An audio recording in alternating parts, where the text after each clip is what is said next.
Orient bell tiles studio से आप देख रहे हैं एबीपी न्यूज।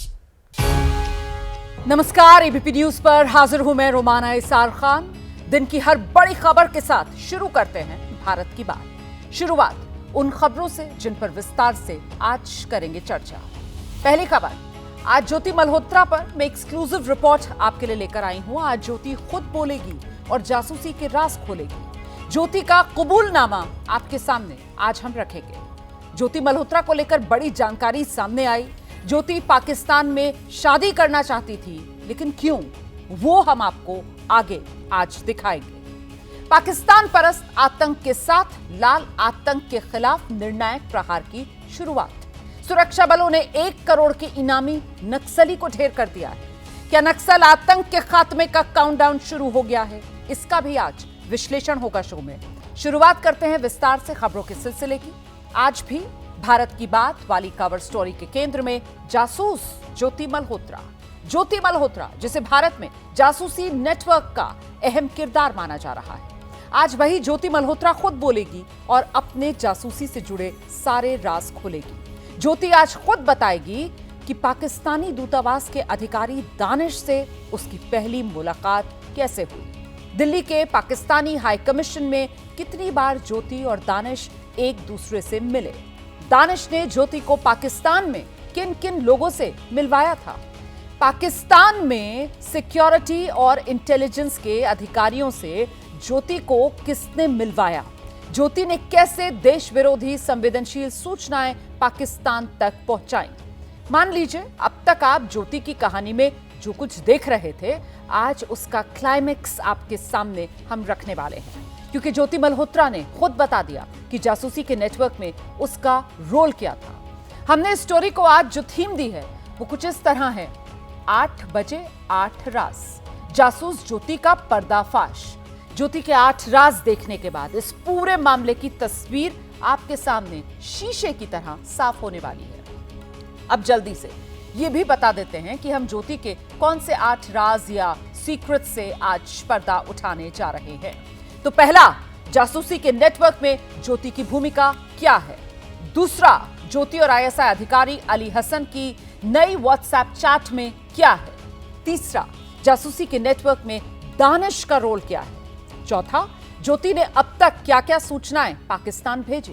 पांचवा, ज्योति ने भारत के किन किन इलाकों में यात्राएं की। छठा, क्या ज्योति ने जासूसी के इरादे से ही अपना यूट्यूब चैनल बनाया था। सातवां, ज्योति ने आईएसआई अधिकारी का नंबर जट रंधावा के नाम से आखिर क्यों सेव किया था।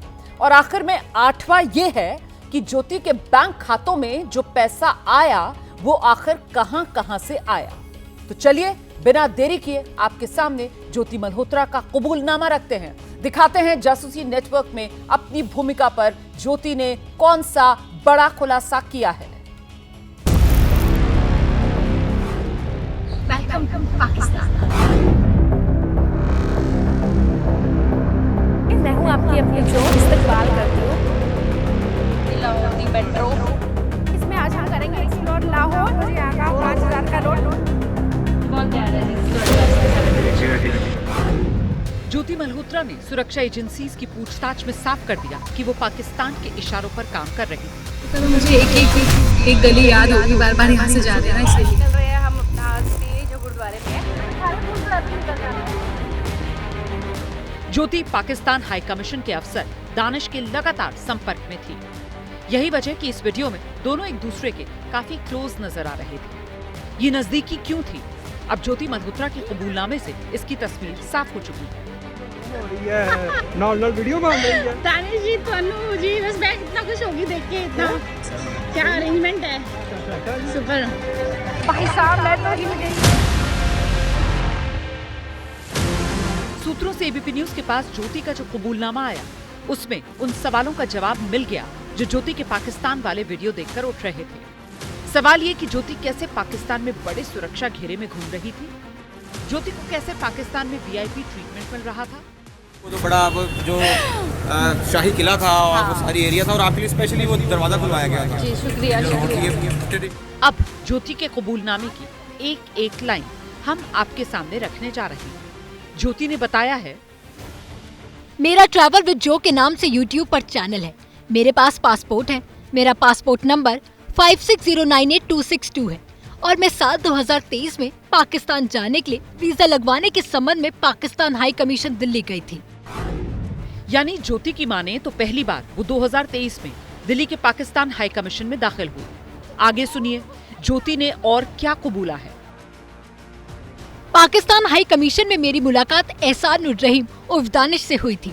मैंने दानिश का मोबाइल नंबर 9810488939 लिया था और फिर मैं दानिश से बात करने लगी थी। यहाँ से दोनों के बीच नजदीकी बढ़ती गई और यही वजह है कि इस पार्टी की तस्वीरों में दोनों इतने दोस्ताना ढंग से एक दूसरे से मुलाकात करते नजर आ रहे हैं। आगे ज्योति बताती है कि कैसे उसके पाकिस्तान जाने की तैयारी शुरू हुई। उसके बाद मैंने 2 बार पाकिस्तान की यात्रा की, जहां मैं दानिश के कहने पर उसके जानकार अली हसन से मिली थी, जहां अली हसन ने मेरे रुकने और घूमने फिरने का इंतजाम किया था। Welcome to Pakistan. ज्योति मल्होत्रा। अली हसन के बारे में हमने मंगलवार को भी भारत की बात में बताया था। अली हसन ISI का अधिकारी है। ये अली हसन ही है जिसने पाकिस्तान में ज्योति के लिए सारे इंतजाम जुटाए।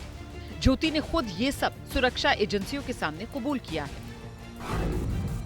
पाकिस्तान में अली हसन ने मेरी पाकिस्तानी सिक्योरिटी और इंटेलिजेंस के अधिकारियों से मुलाकात करवाई थी और वहीं पर मैं शाकिर और राणा शहबाज से मिली थी।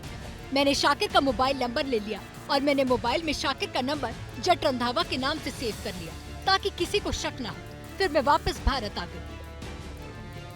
यानी यहाँ तक सब कुछ पाकिस्तानी खुफिया एजेंसी ISI के प्लान के मुताबिक हो रहा था।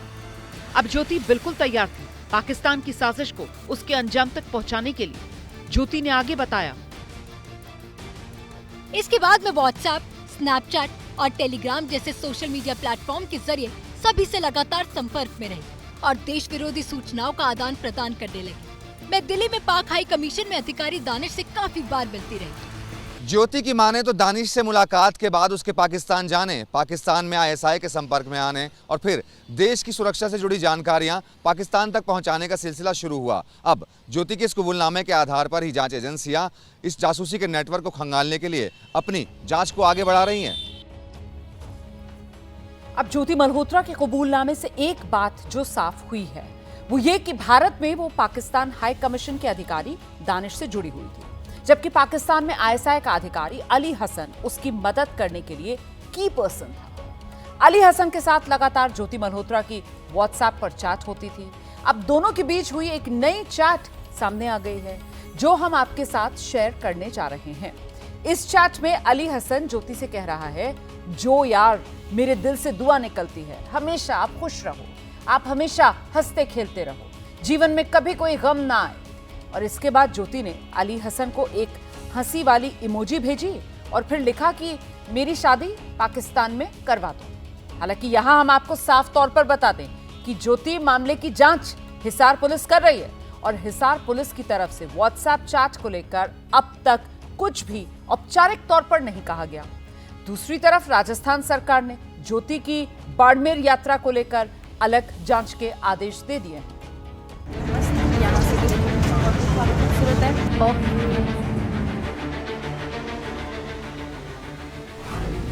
अब तक आपने देखा कि ज्योति मल्होत्रा ने किन किन देशों की यात्रा की। पाकिस्तान, चीन के साथ ज्योति मल्होत्रा ने दुनिया के कौन कौन से देशों में ट्रैवल किया। के लिए यहाँ से ऑप्शन मिल जाता है आपको चाइनीज और... लेकिन आज पहली बार हम आपको ज्योति के भारत में दौरे का ट्रैवल ट्रैकर दिखा रहे हैं। ये देश के वो राज्य हैं जहां ज्योति ने यात्राएं की। यात्रा के वीडियो अपने YouTube चैनल पर शेयर किए। इनमें जम्मू कश्मीर, हरियाणा, केरल, नागालैंड, महाराष्ट्र, तमिलनाडु, उत्तर प्रदेश, उत्तराखंड और राजस्थान शामिल है। हुआ नजर आएगा, तारों के उस पार आप नहीं जा सकते। ज्योति ने पिछले साल जनवरी के महीने में ही राजस्थान की यात्रा की। यहाँ वो भारत पाकिस्तान बॉर्डर के पास गए। बॉर्डर के पास वाले गांवों में एक दिन रुकी भी। 18 साल में हो गई थी। ये आपके बच्चे जो। इसके अलावा ज्योति बाड़मेर में मुनाबाव यानी भारत पाकिस्तान बॉर्डर पर आखिरी रेलवे स्टेशन तक ट्रेन से गई। नियम यह है कि कोई भी बाहरी व्यक्ति बिना जिला कलेक्टर या सुरक्षा एजेंसियों की इजाजत के मुनाबाव नहीं जा सकता। तो क्या ज्योति इजाजत लेकर मुनबाव तक पहुंची थी या फिर चोरी छिपे किसी साजिश को अंजाम देने के इरादे से उसने भारत पाकिस्तान बॉर्डर के पास के इलाके में यात्रा की थी? अब ज्योति की राजस्थान यात्रा जांच के रडार पर आ गई है। ज्योति की राजस्थान यात्रा की वीडियो देखकर राज्य सरकार सतर्क हो गई है और इस पर जांच बिठा दी गई है। जब जब संदिग्ध व्यक्ति या इस तरह के काम करने वाले लोगों को डिटेन किया या गिरफ्तार किया तो पूरी तह तक पहुंचने का काम एजेंसियां करती हैं। राजस्थान सरकार नजर बनाए हुए है और हमारे उच्चाधिकारियों के निर्देशन में सारी कार्रवाइयां हो रही हैं। दूध का दूध, पानी का पानी होगा। इस बीच ज्योति के बैंक खातों को लेकर भी बड़ा खुलासा। पुलिस सूत्रों की माने तो ज्योति के 4 बैंक खातों के बारे में जानकारी मिली है। एक बैंक अकाउंट में दुबई से ट्रांजैक्शन की डिटेल सामने आई है। जांच एजेंसियां अब ज्योति के सभी बैंक अकाउंट खंगाल रही है। वो ये पता लगा रही है कि ज्योति के अकाउंट में पैसा कहां-कहां से आ रहा था और कौन-कौन उसको मनी ट्रांसफर कर रहा था। ज्योति मल्होत्रा के अलावा उत्तर प्रदेश के मुरादाबाद से पकड़ा गया जासूस शहजाद आईएसआई के सबसे खास लोगों में शामिल नजर आ रहा है। सूत्रों से मिली जानकारी के मुताबिक शहजाद को लेकर बड़ा खुलासा हुआ है।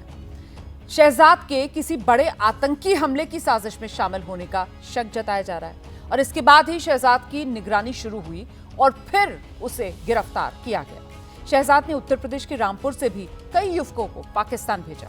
शहजाद की पाकिस्तान का वीजा दिलवाने में मदद दानिश किया करता था। आईएसआई एजेंट्स के कहने पर दानिश शहजाद की वीजा में मदद करता था। शहजाद का आईएसआई एजेंट से संपर्क तस्करी के दौरान हुआ और वो दोनों टेलीग्राम पर बात करते थे। जांच एजेंसियों को शक है कि शहजाद आईएसआई से मिले पैसों का इस्तेमाल भारत में जासूसी और आतंकी गतिविधियों के लिए ही कर रहा था। तो आज जिस वक्त पूरे देश में पाकिस्तान वाला जासूसी का ये नेटवर्क चर्चा का विषय बना हुआ है, उस वक्त हमने भारत की बात के दर्शकों के लिए दुनिया में सबसे बड़ी जासूस के तौर पर जानी जाने वाली माता हारी की एक खास कहानी निकाली। वो इसलिए ताकि आपको ये पता चल सके कि दुनिया में जासूसी का ये खेल कोई नया नहीं है, बल्कि वर्षों से दुश्मन देशों के खिलाफ इसे एक हथियार के तौर पर इस्तेमाल किया जाता है। माता हारी पर पहले विश्व युद्ध के दौरान जर्मनी के लिए फ्रांस की जासूसी करने का आरोप लगा। माता हारी उस वक्त की मशहूर डांसर थी। माता हारी पर फ्रांस के सिपाहियों से खुफिया सूचनाएं हासिल कर जर्मनी को देने के आरोप लगे। बाद में उन्हें पेरिस में मौत की सजा दे दी गई। दावा किया जाता है कि माता हारी को बलि का बकरा बनाया गया था। माता हारी की कहानी इस बात का सबूत है कि इस तरह के मामलों में सच और झूठ का पता एकदम से नहीं चल पाता और यही वजह है कि जांच एजेंसियां एक-एक सुराग हासिल करने के बाद ही ज्योति के सच से पर्दा उठा रही हैं। यहाँ ज्योति को लेकर यह जान लेना भी बहुत जरूरी है कि आरोपी की किसी भी सैन्य, रक्षा या रणनीतिक जानकारी तक पहुंच होने के बारे में अभी भी कोई तथ्य सामने नहीं आया है। एक जिम्मेदार चैनल होने के नाते हम हिसार पुलिस की तरफ से दी गई जानकारी अब आपके सामने रख रहे हैं। इस बीच इस समय की अगली खबर का रुख अब करेंगे और इस खबर में हम बहावलपुर से लेकर नारायणपुर तक देश के दुश्मनों पर हुई बारूदी स्ट्राइक की अब बात करने जा रहे हैं। देश में इस वक्त ऑपरेशन सिंदूर की चर्चा है। पाकिस्तान को जिस तरह से भारत ने घर में घुसकर मारा, उस पर पूरा देश सेना को सलाम कर रहा है। लेकिन पाकिस्तान परस्त आतंकवाद के बाद सुरक्षा बलों ने लाल आतंक पर भी करारा प्रहार आज किया है। छत्तीसगढ़ में सुरक्षा बलों ने नक्सलियों के खात्मे के लिए ऑपरेशन चलाया था, जिसमें 27 नक्सलियों को ढेर कर दिया गया। सुरक्षा बलों की इस कार्रवाई में नक्सलियों का सबसे खूंखार कमांडर बसवराज भी मारा गया, जिस पर 1 करोड़ रुपए का इनाम था। इस ऑपरेशन में हमारा एक जवान शहीद हुआ। हमारे जाबाज जवानों का मैसेज क्लियर है। दुश्मन पाकिस्तान में चाहे छिपा बैठा हो या फिर चाहे दुश्मन देश के भीतर हो, उसे मौत के घाट उतारा जाएगा और यही बात आज सरकार की तरफ से भी साफ कर दी गई। बहावलपुर से लेके और बस्तर तक राष्ट्र विरोधी जो शक्तियां हैं, उनके ऊपर निर्णायक प्रहार हमारी केंद्र की सरकार और छत्तीसगढ़ के राज्य की सरकार ने किया है। सरकार ने 31 मार्च 2026 तक देश से नक्सलवाद खत्म करने की बात कही है। इसी मिशन के तहत सुरक्षा बलों ने नक्सलियों की सफाई के लिए छत्तीसगढ़ के नारायणपुर, दंतेवाड़ा, बीजापुर और कोंडागांव के अबूझमाड़ में यह ऑपरेशन चलाया, जिसमें 27 नक्सली ढेर किए गए हैं। इस ऑपरेशन की सबसे बड़ी कामयाबी खूंखार नक्सली बसवराजू का मारा जाना, जो नक्सलियों का सबसे बड़ा कमांडर था, जिसकी तस्वीर इस वक्त आप टेलीविजन स्क्रीन पर देख रहे हैं। बसवराज के नेतृत्व में नक्सलियों ने कई हमलों को अंजाम दिया था। बताया जाता है कि 1987 में बसवराजू ने बस्तर के जंगलों में श्रीलंकाई liberation tigers of Tamil Eelam यानी LTTE से ट्रेनिंग हासिल की थी। बसवराजू का असली नाम नंबाला केशव राव, खूंखार नक्सली प्रतिबंधित कम्युनिस्ट पार्टी ऑफ इंडिया माओवादी का ये महासचिव था। बसवराजू 1970 के दशक से नक्सली आंदोलन से जुड़ा था। 2011 में आई एक खुफिया रिपोर्ट में बताया गया कि उसके पास AK-47 राइफल हमेशा रहती है। बसवराजू के खिलाफ NIA ने 2012 में 2019 में 2 FIR भी दर्ज की थी। इस नक्सली पर 1 करोड़ रुपए का इनाम था। 1 करोड़ रुपए के इनामी नक्सली बसवराजू का मारा जाना सुरक्षा बलों के लिए बहुत बड़ी कामयाबी। बसवराजू कितना खूंखार था, इसका अंदाजा इससे लगाया जाता है कि इसने अपने कई नाम रखे हुए थे। नंबाला केशवराव, गगन्ना, प्रकाश, बसवराज, कृष्णा, नरसिम्हा, बसवराजू, विजय, दारापू, नरसिम्हा रेड्डी, ये तमाम नाम इस खूंखार नक्सली ने अपनी अलग अलग पहचान बना रखी थी, लेकिन अब सुरक्षा बलों की गोली से इसकी सारी पहचान खत्म। पहले पाकिस्तान में घुसकर 100 से ज्यादा आतंकवादियों को मौत के घाट उतारा और अब छत्तीसगढ़ के नारायणपुर में 27 नक्सली ढेर।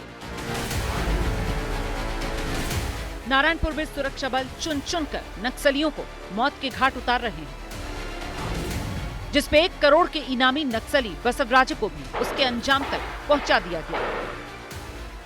बस्तर को नक्सल मुक्त बनाने का अभियान चल रहा है। सुरक्षा बल के जवान पूरी मुस्तैदी से मजबूती से काम कर रहे हैं ताकि मार्च 2026 तक बस्तर हमारा नक्सल मुक्त हो जाए। मुठभेड़ के उपरांत इलाका का सर्चिंग के दौरान कुल 27 माओवादियों का डेड बॉडी बरामद की गई थे। इसमें CPI माओवादी जनरल सेक्रेटरी बसवराजू उर्फ BR दादा का डेड बॉडी भी शामिल है। 31 मार्च 2026 इस तारीख के आने में 1 साल से भी कम का वक्त बचा है। ये नक्सल मुक्त भारत की डेडलाइन है। 31/3/2026 के दिन को नक्सलवाद को इस देश से आखिरी सलाम करने का समय सुनिश्चित कर दिया गया है। नक्सलवाद पर सबसे करारा प्रहार करने के लिए ही 21 अप्रैल को ऑपरेशन ब्लैक फॉरेस्ट शुरू किया गया। ये ऑपरेशन छत्तीसगढ़ तेलंगाना बॉर्डर के KG हिल्स पर 21 दिन तक चला। CRPF और छत्तीसगढ़ पुलिस के इस संयुक्त ऑपरेशन में 31 खूंखार नक्सली मारे गए और बड़ी तादाद में हथियारों की बरामदगी भी हुई। छत्तीसगढ़ का बीजापुर जिला नक्सलवाद का बड़ा केंद्र रहा है, लेकिन अब यहाँ सुरक्षा बलों की हर गोली पर नक्सलियों का नाम लिखा है। इस वक्त मैं छत्तीसगढ़ के बीजापुर में मौजूद हूं और 21 अप्रैल से यहां पर सरकार के द्वारा चलाए गए ऑपरेशन ब्लैक फॉरेस्ट में केंद्रीय अर्धसैनिक बल और छत्तीसगढ़ पुलिस को बड़ी कामयाबी मिली है। यहां जो KG हिल्स इलाका है वहां पर इस ऑपरेशन को लॉन्च किया गया था और बड़ी तादाद में यहां हथियार जब्त किए गए हैं। ऑपरेशन ब्लैक फॉरेस्ट का बस एक ही लक्ष्य है, नक्सलियों का दी एंड, जिसको सुरक्षा बल दिन हो या रात अंजाम तक पहुंचा रहे हैं। बड़ा सक्सेसफुल ऑपरेशन रहा। इसमें बड़ी संख्या में हथियार बरामद हुए। अब तक 31 शव बरामद हुए हैं। ABP न्यूज संवाददाता विशाल पांडे सुरक्षा बलों के साथ उस बीजापुर में पहुंचे थे जहां नक्सली खून बहाते थे, लेकिन अब यहां नक्सलियों का खून बह रहा है। मैसेज क्लियर है, अब लाल आतंक नहीं चलेगा। कई साहित्य यहाँ पर बरामद हुए क्योंकि ऐसा माना जाता है कि प्रोपेगेंडा वॉर जो चलाई जाती है उसमें नक्सलवाद को जो बहुत सारे लोग मदद करते रहे हैं उनके साक्ष्य भी इसमें इकट्ठा जरूर हुए होंगे। छत्तीसगढ़ के बीजापुर को नक्सलवाद से मुक्त कराने के लिए सुरक्षा बल रात के अंधेरे में भी मुस्तैद हैं। हम एक फॉरवर्ड पोस्ट की ओर आगे बढ़ रहे हैं। रात का अंधेरा है और इस रात के अंधेरे में कुछ इसी तरह से तमाम जंगलों को पार करते हुए हमारे अर्धसैनिक बल के जवान लगातार गश्त करते हैं। सरकार की कोशिश और उठाए जा रहे कदमों से अब तस्वीर बदल रही है। एक जमाने में ये रास्ते भी बहुत सुरक्षित नहीं हुआ करते थे, लेकिन CRPF, छत्तीसगढ़ पुलिस, कोबरा, इनके सतत ऑपरेशन ने कम से कम इन इलाकों को चलने लायक बना दिया है। KG हिल्स पर ऑपरेशन को अंजाम देने के बाद भी सुरक्षा बल सतर्क है, चप्पे चप्पे पर नजर है। यहाँ पर जो नक्सली हैं उनको मार गिराया गया है, लेकिन फिर भी कहीं कोई छिपा हो। जिन लोगों को जिस इलाके में इस ऑपरेशन को अंजाम दिया, उस इलाके में भी सर्च ऑपरेशन इसलिए चलाया जा रहा है ताकि वहां पर कुछ और डेड बॉडीज मिल सके, उसकी तलाश भी यहाँ पर जारी है। मैसेज क्लियर है, 31 मार्च 2026 तक देश नक्सल मुक्त होगा, जिसके लिए सुरक्षा बलों ने भी जान लगा दी है।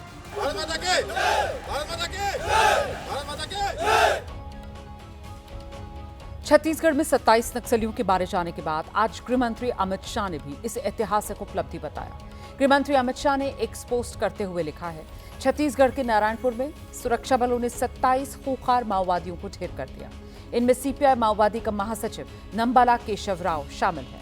मैं इस सफलता के लिए बहादुर सुरक्षा बलों और एजेंसियों की सराहना करता हूं। हाल के दिनों में सुरक्षा बलों ने नक्सल विरोधी अभियान को तेज किया, जिसके रिजल्ट अब सामने आ रहे हैं। इसी साल नक्सल विरोधी अभियान के तहत 200 से ज्यादा नक्सलियों को ढेर किया गया है। 14 मई 2025 को सुरक्षा बलों ने छत्तीसगढ़ तेलंगाना सीमा पर 31 नक्सलियों को मार गिराया था। इससे पहले 7 मई 2025 को छत्तीसगढ़ के बीजापुर जिले में सुरक्षा बलों ने 22 नक्सलियों को ढेर किया था। उससे पहले 26 अप्रैल 2025 को बालाघाट जिले में सुरक्षा बलों के साथ मुठभेड़ में 4 नक्सली मारे गए थे। 29 मार्च 2025 को छत्तीसगढ़ के सुकमा जिले में मुठभेड़ में 16 नक्सली ढेर हुए थे। इस घटना के बाद और भी अच्छी चीज जो हो रही है, लगभग 80 से ऊपर नक्सलाइट सरेंडर कर चुके हैं, 50 से ऊपर नक्सलाइट्स गिरफ्तार किए जा चुके हैं। तो ये अपने आप में शो करता है, ये दिखाता है कि कहीं न कहीं नक्सलाइट्स के बीच में भगदड़ मची हुई है।